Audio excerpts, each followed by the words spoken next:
परशुराम जी का चरित्र। श्री शुकदेव जी कहते हैं, परीक्षित, उर्वशी के गर्भ से पुरुरवा के 6 पुत्र हुए। आयु, श्रत्रायु, सत्यायु, राय, विजय और जय।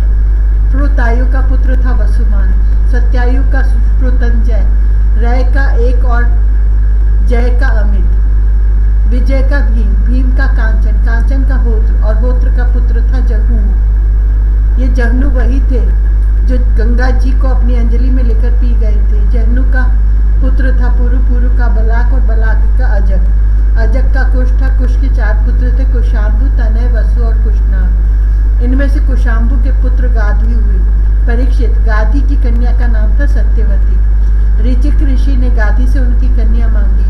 गाधी ने यह समझकर कि ये कन्या के योग्य वर नहीं है, ऋचिक से कहा, मुनिवर, हम लोग कुशिक वंश के हैं, हमारी कन्या मिलनी कठिन है, इसलिए आप 1000 ऐसे घोड़े लाकर मुझे शुल्क रूप में दीजिए जिनका सारा शरीर तो श्वेत हो, परंतु एक एक कान श्याम वर्ण का हो। जब गाधी ने यह बात कही तब ऋचिक मुनि उनका आशय समझ गए और वरुण के पास जाकर वैसे ही घोड़े ले आए तथा उन्हें देकर सुंदरी सत्यवती से विवाह कर लिया। एक बार महर्षि ऋचिक से उनकी पत्नी और सास दोनों ने ही पुत्र प्राप्ति के लिए प्रार्थना की। महर्षि ऋचिक ने उनकी प्रार्थना स्वीकार करके दोनों के लिए अलग अलग मंत्रों से चरु पकाया और स्नान करने चले गए।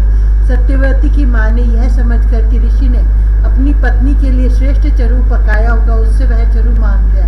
इस पर सत्यवती ने अपना चरु तो माँ को दे दिया और माँ का चरु वह स्वयं खा गई। जब ऋचिक मुनि को इस बात का पता चला तब उन्होंने अपनी पत्नी सत्यवती से कहा कि तुमने बड़ा अनर्थ कर डाला। अब तुम्हारा पुत्र तो लोगों को दंड देने वाला घोर प्रकृति का होगा और तुम्हारा भाई होगा एक श्रेष्ठ ब्रह्मवेत्ता। सत्यवती ने ऋचिक मुनि को प्रसन्न किया और प्रार्थना की कि स्वामी ऐसा नहीं होना चाहिए। तब उन्होंने कहा, अच्छी बात है, पुत्र के बदले तुम्हारा पुत्र वैसा घोर प्रकृति का होगा। समय पर सत्यवती के गर्भ से जमदग्नि का जन्म हुआ। सत्यवती समस्त लोगों को पवित्र करने वाली परम पुण्यमयी कौशिकी नदी बन गई। रेणु ऋषि की कन्या थी रेणुका। जमदग्नि से उसका पाणी ग्रहण हुआ। जमदग्नि ने उसका पाणी ग्रहण किया। रेणुका के गर्भ से जमदग्नि ऋषि के वसुमान आदि कई पुत्र हुए। उनमें सबसे छोटे परशुराम जी थे। उनका यश सारे संसार में प्रसिद्ध है। कहते हैं कि हैय वंश का अंत करने के लिए स्वयं भगवान ने ही परशुराम के रूप में अंशावतार ग्रहण किया था। उन्होंने इस पृथ्वी को 21 बार क्षत्रियहीन कर दिया। यद्यपि क्षत्रियों ने उनका थोड़ा सा ही अपराध किया था, फिर भी वे लोग बड़े दुष्ट, ब्राह्मणों के अभक्त, रजोगुणी और विशेष करके तमोगुणी हो रहे थे। यही कारण था कि वे पृथ्वी के भार हो गए थे और इसी के फल स्वरूप भगवान परशुराम ने उनका नाश करके पृथ्वी का भार उतार दिया। राजा परीक्षित ने पूछा, भगवान अवश्य ही उस समय के क्षत्रिय विषय लोलुप हो गए थे, परंतु उन्होंने परशुराम जी का ऐसा कौन सा अपराध कर दिया जिसके कारण उन्होंने बार बार क्षत्रियों के वंश का संहार किया। श्री शुकदेव जी कहने लगे, परीक्षित, उन दिनों हैय वंश का अधिपति था अर्जुन। वह एक श्रेष्ठ क्षत्रिय था। उसने अनेकों प्रकार की सेवा शुश्रूषा करके भगवान नारायण के अंशावतार दत्तात्रेय जी को प्रसन्न कर लिया और उनसे 1000 भुजाएं तथा कोई भी शत्रु युद्ध में पराजित न कर सके यह वरदान प्राप्त कर लिया। साथ ही इंद्रियों का अबाध बल, अतुल संपत्ति, तेजस्विता, वीरता, कीर्ति और शारीरिक बल भी उसने उनकी कृपा से प्राप्त कर लिए थे। वह योगेश्वर हो गया था। उसमें ऐसा ऐश्वर्य था कि वह सूक्ष्म से सूक्ष्म, स्थूल से स्थूल रूप धारण कर लेता। सभी सिद्धियां उसे प्राप्त थी। वह संसार में वायु की तरह सब जगह बेरोक टोक विचरा करता। एक बार गले में वैजयंती माला पहने सहस्त्रबाहु अर्जुन बहुत सी सुंदरी स्त्रियों के साथ नर्मदा नदी में जल विहार कर रहे थे। उस समय मदोन्मत्त सहस्त्रबाहु ने अपनी बाहों से नदी का प्रवाह रोक दिया। दशमुख रावण का शिविर भी वहीं कहीं पास में ही था।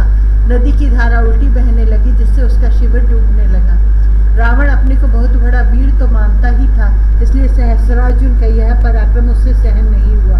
जब रावण सहस्त्रबाहु अर्जुन के पास जाकर बुरा भला कहने लगा तब उसने स्त्रियों के सामने ही खेल खेल में रावण को पकड़ लिया और अपनी राजधानी माहिष्मति में ले जाकर बंदर के समान कैद कर दिया। पीछे पुलस्त्य के कहने से सहस्त्रबाहु ने रावण को छोड़ दिया। एक दिन सहस्त्रबाहु अर्जुन शिकार खेलने के लिए बड़े घोर जंगल में निकल गया था। दैववश वह जमदग्नि मुनि के आश्रम पर जा पहुंचा। परम तपस्वी जमदग्नि मुनि के आश्रम में कामधेनु रहती थी। उसके प्रताप से उन्होंने सेना मंत्री और वाहनों के साथ हैहयाधिपति का खूब स्वागत सत्कार किया। वीर हैहयाधिपति ने देखा कि जमदग्नि मुनि का ऐश्वर्य तो मुझसे भी बढ़ा चढ़ा है, इसलिए उसने उनके स्वागत सत्कार का कुछ भी आदर न देखी कामधेनु को ही ले लेना चाहा। उसने अभिमानवश जमदग्नि मुनि से मांगा भी नहीं, अपने सेवकों को आज्ञा दी कि कामधेनु को छीन ले चलो। उसकी आज्ञा से उसके सेवक बछड़े के साथ बार टकराती हुई कामधेनु को बलपूर्वक माहिष्मति ले गए।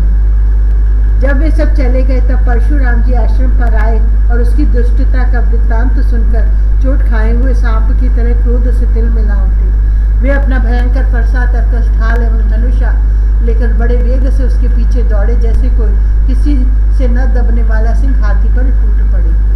सहस्त्रबाहु अर्जुन अभी अपने नगर में प्रवेश कर ही रहे थे कि उसने देखा परशुराम जी महाराज बड़े वेग से उसी की ओर झपटे आ रहे हैं। उन्होंने उनकी बड़ी विलक्षण झांकी थी। वे हाथ में धनुष बाण और फरसा लिए हुए थे, शरीर पर काला मृगचर्म धारण किए हुए था और उनकी अट्टाएं सूर्य की किरणों के समान चमक रही थी। उन्हें देखते ही उसने गदा, खड़ग, बाण, रिष्टि, शतघ्नि और शक्ति आदि आयुधों से सुसज्जित एवं हाथी, घोड़े, रथ तथा पदातियों से युक्त अत्यंत भयंकर 17 अक्षौहिणी सेना भेजी। भगवान परशुराम ने बात की बात में अकेले ही उस सारी सेना को नष्ट कर दिया। भगवान परशुराम जी की गति मन और वायु के समान थी। बस वे शत्रु की सेना काटते ही जा रहे थे। जहाँ जहाँ वे अपने फरसे का प्रहार करते, वहाँ वहाँ सारथी और वाहनों के साथ बड़े बड़े वीरों की बाहें, जांघें और कंधे कट कट कर पृथ्वी पर गिरते जाते थे।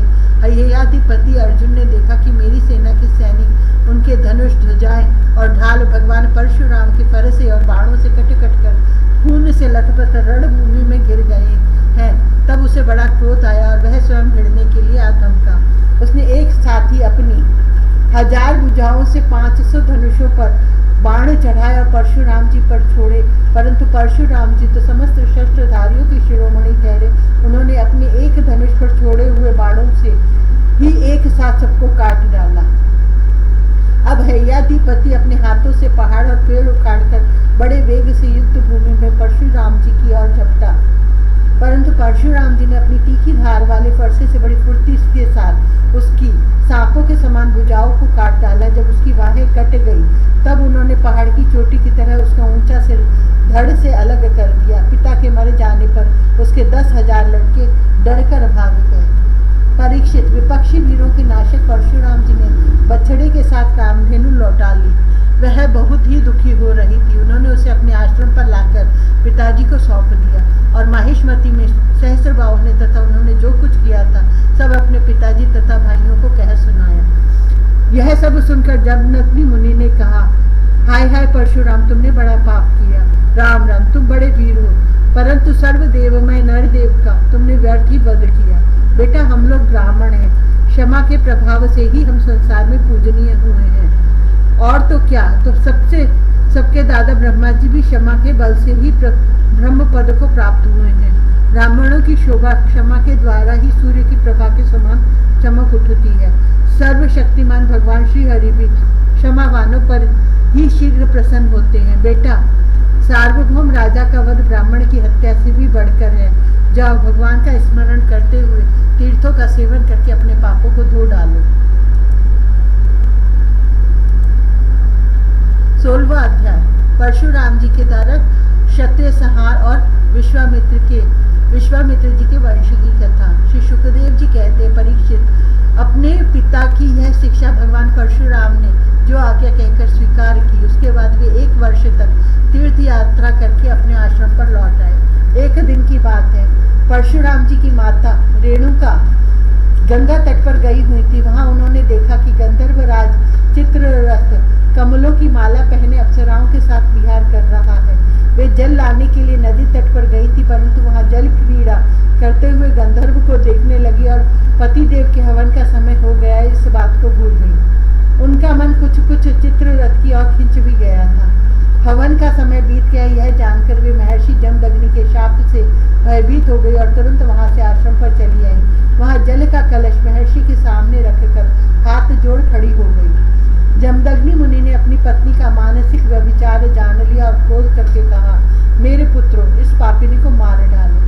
परंतु उनमें किसी भी पुत्र ने उनकी वह आज्ञा स्वीकार नहीं की। इसके बाद पिता की आज्ञा से परशुराम जी ने पिता के साथ सब भाइयों को भी मार डाला। इसका कारण था वे अपने पिताजी के योग और तपस्या का प्रभाव भली भांति जानते थे।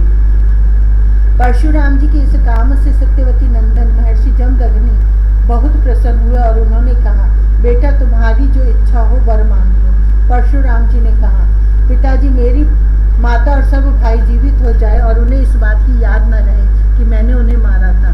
परशुराम जी के इस प्रकार कहते ही जैसे कोई सोकर उठे, सब के सब अनायास ही सकुशल उठ बैठे।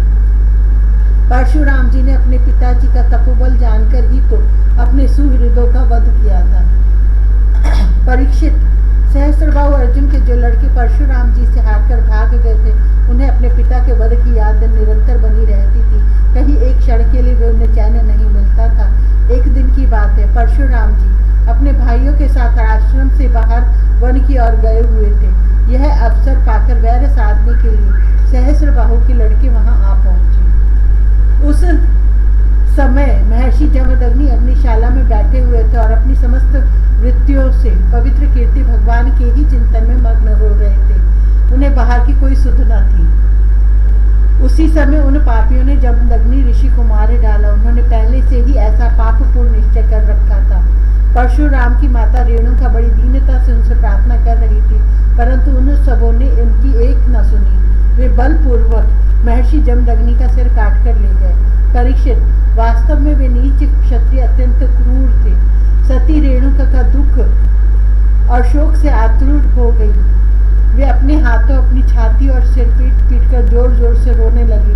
परशुराम, बेटा परशुराम, शीघ्र आओ। परशुराम जी ने बहुत दूर से माता का हा राम यह करुण क्रंदन सुन लिया। वे बड़ी शीघ्रता से आश्रम पर आए और वहां आकर देखा कि पिताजी मार डाले गए हैं। परीक्षित, उस समय परशुराम जी को बड़ा दुख हुआ। साथ ही क्रोध, असहिष्णुता, मानसिक पीड़ा और शोक के वेग से वे अत्यंत मोहित हो गए। हाय पिताजी, आप तो बड़े महात्मा थे। पिताजी, आप तो धर्म के सच्चे पुजारी थे। आप हम लोगों को छोड़कर स्वर्ग चले गए। इस प्रकार विलाप कर उन्होंने पिता का शरीर तो भाइयों को सौंप डाला और स्वयं हाथ में फरसा लेकर क्षत्रियों का संहार कर डालने का निश्चय किया। परीक्षित, परशुराम जी ने माहेश्मती नगरी में जाकर सहस्त्रबाहु अर्जुन के पुत्रों के सिरों से नगर के बीचों बीच एक बड़ा भारी पर्वत खड़ा कर दिया। उस नगर की शोभा तो उन ब्रह्मघाती नीच क्षत्रियों के कारण ही नष्ट हो चुकी थी। उनके रक्त से एक बड़ी भयंकर नदी बह निकली, जिसे देखकर ब्राह्मण द्रोहियों का हृदय भय से कांप उठता था। भगवान ने देखा कि वर्तमान क्षत्रिय अत्याचारी हो गए हैं, इसलिए राजन उन्होंने अपने पिता के वध को निमित्त बनाकर 21 बार पृथ्वी को क्षत्रियहीन कर दिया और कुरुक्षेत्र के समंत पंचक में ऐसे ऐसे 5 तालाब बना दिए जो रक्त के जल से भरे हुए थे। परशुराम जी ने अपने पिताजी का सिर लाकर उनके धड़ से जोड़ लिया और यज्ञों द्वारा सर्वदेवमय आत्मस्वरूप भगवान का यजन किया। यज्ञों में उन्होंने पूर्व दिशा होता को, दक्षिण दिशा ब्रह्मा को, पश्चिम दिशा अध्वर्यु को और उत्तर दिशा सामगान करने वाले उद्गाता को दे दी। इसी प्रकार अग्निकोण आदि विदिशाएं ऋत्विजों को दी, कश्यप जी को मध्य भूमि दी, उपद्रष्टा को आर्यावर्त दिया और दूसरे सदस्यों को अन्य दिशाएं प्रदान कर दी। इसके बाद यज्ञांत स्नान करके वे समस्त पापों से मुक्त हो गए और ब्रह्म नदी सरस्वती के तट पर मेघ रहित सूर्य के समान शोभायमान हुए।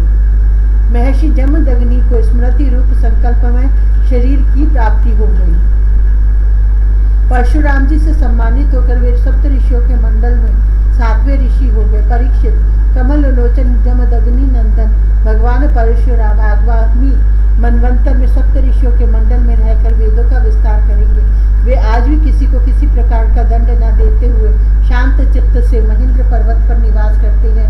वहाँ सिद्ध गंधर्व और चारण उनके चरित्र का मधुर स्वर से गान करते रहते हैं।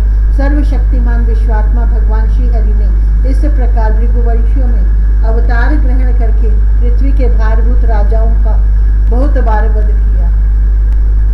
महाराज गादी के पुत्र हुए प्रज्वलित अग्नि के समान परम तेजस्वी विश्वामित्र जी। इन्होंने अपने तपोबल से क्षत्रियत्व का त्याग करके ब्रह्म तेज प्राप्त कर दिया। परीक्षित विश्वामित्र जी के 100 पुत्र थे। उनमें बिचले पुत्र का नाम था मधुच्छंदा, इसलिए सभी पुत्र मधुच्छंदा के ही नाम से विख्यात हुए। विश्वामित्र जी ने भृगुवंशी अजिगर्त के पुत्र अपने भानजे शून्यशेप को, जिसका एक नाम देवरात भी था, पुत्र रूप में स्वीकार कर लिया और अपने पुत्रों से कहा कि तुम लोग इसे अपना बड़ा भाई मानो। यह वही प्रसिद्ध और भृगुवंशी शून्यशेप था जो हरिश्चंद्र के यज्ञ में यज्ञ पशु के रूप में मोल लेकर लाया गया था। विश्वामित्र जी ने प्रजापति वरुण आदि देवताओं की स्तुति करके उसे पाश बंधन से छुड़ा लिया था। देवताओं के यज्ञ में यह शून्यशेप देवताओं द्वारा विश्वामित्र जी को दिया गया था, अतः दैवैरात है। इस व्युत्पत्ति के अनुसार गादी वंश में यह तपस्वी देवरात के नाम से विख्यात हुआ। विश्वामित्र जी के पुत्रों में जो बड़े थे उन्हें शून्यशेप को बड़ा भाई मानने की बात अच्छी न लगी। इस पर विश्वामित्र जी ने क्रोधित होकर उन्हें शाप दे दिया कि दुष्ट, तुम सब मलेच्छ हो जाओ। इस प्रकार जब 49 भाई मलेच्छ हो गए तब विश्वामित्र जी के बिचले पुत्र मधुच्छंदा ने अपने से छोटे 50 भाइयों के साथ कहा, पिताजी आप हम लोगों को जो आज्ञा करते हैं हम उसका पालन करने के लिए तैयार हैं। यह कहकर मधुच्छंदा ने मंत्र दृष्टा शून्यशेप को बड़ा भाई स्वीकार कर लिया और कहा कि हम सब तुम्हारे अनुयायी छोटे भाई हैं। तब विश्वामित्र जी ने अपने आज्ञाकारी पुत्रों से कहा, तुम लोगों ने मेरी बात मानकर मेरे सम्मान की रक्षा की है, इसलिए तुम लोगों जैसे सुपुत्र प्राप्त करके मैं धन्य हुआ। मैं तुम्हें आशीर्वाद देता हूँ कि तुम्हें भी सुपुत्र प्राप्त होंगे। मेरे प्यारे पुत्रों, यह देवराज शून्यशेप भी तुम्हारे ही गोत्र का है, तुम लोग इसकी आज्ञा में रहना। परीक्षित विश्वामित्र जी के अष्टक, हारित, जय और क्रतुमान आदि और भी पुत्र थे। इस प्रकार विश्वामित्र जी की संतानों से कौशिक गोत्र में कई भेद